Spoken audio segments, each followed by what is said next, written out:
This is an apology from myself to Thunderfoot and other YouTube users.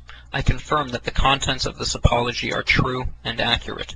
My username on YouTube is Venomfangx. As many of you may know, there has been a dispute between Thunderfoot and myself over the past few weeks. We have resolved that dispute, and as part of the resolution, I am here to express my regret for the misuse of the Digital Millennium Copyright Act to serve takedown notices in relation to a number of Thunderfoot's videos on YouTube. In return, Thunderfoot has agreed not to pursue legal action against me or report me to YouTube. I now realize that I should have sought legal advice before acting. When I served the notices, I did not have a clear understanding of what I was doing or the potential consequences of my actions. I now understand that the Digital Millennium Copyright Act, or DMCA for short, is a U.S. copyright law. A DMCA takedown notice is filed under penalty of perjury, and filing a malicious or knowingly false claim of infringement is a criminal act in the United States. If you serve a malicious or false DMCA notice on someone, then that person has the right to pursue civil action, which enables them to recover damages and legal fees. These are potential legal consequences of misrepresentations in a DMCA takedown notice. Filing a DMCA is a legal right, but it is inadvisable, as this apology demonstrates, to file one without first knowing what you're doing. Further, YouTube states that misrepresentations in a takedown notice is a breach of its terms of service, which can lead to the termination of your account. The DMCA takedown notices that I filed against Thunderfoot were enforced by YouTube on the 8th of September 2008, and the videos that I had lodged these notices against were removed. As a result of Thunderfoot's counter notices and the fact that I did not take legal action against him, the videos were reinstated on the 1st of October 2008.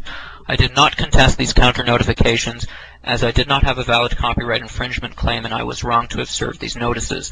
I accept that I deliberately and repeatedly lied to cover up my wrongdoings, both in emails to Thunderfoot and in my videos. I apologize for lying to Thunderfoot and to all of those whom I have deceived. On the 15th of September, I posted a video in which I alleged that Thunderfoot had committed blackmail. I made this allegation without having taken legal advice. I now accept that I was wrong to have made this allegation, that it was and is totally without legal merit. Again, for this I apologize to Thunderfoot. On the 17th of September, I speculated that Thunderfoot had maliciously disseminated my personal information, and that this action might result in the death of myself or my family. I now accept that Thunderfoot has never disseminated any personal information relating to me or anyone else. Further, I accept that it would have been impossible for him to have done so, as he's only ever received my first and my last name from YouTube, and that he intentionally did not request any further details. I accept that my speculation was an abominable attempt to vilify the character of the man who I had filed baseless DMCA infringement claims against. I apologize to Thunderfoot for this. On the 17th of September, I rationalized that my filing of DMCA notices against Thunderfoot's videos by suggesting that I perceived the purpose of these videos as being solely to humiliate or defame my character. I now understand that this is not an issue of copyright. On the 13th and 17th of September, I posted a video in which I suggested that I would go to heaven while Thunderfoot would go to hell. I now understand that my theological views have nothing to do with the legality of my actions concerning the DMCA.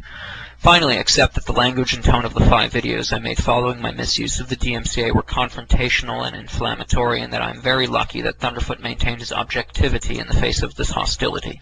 I now accept that Thunderfoot was primarily motivated by protecting freedom of speech from the detrimental effects that misuse of the DMCA can have. See chillingeffects.org.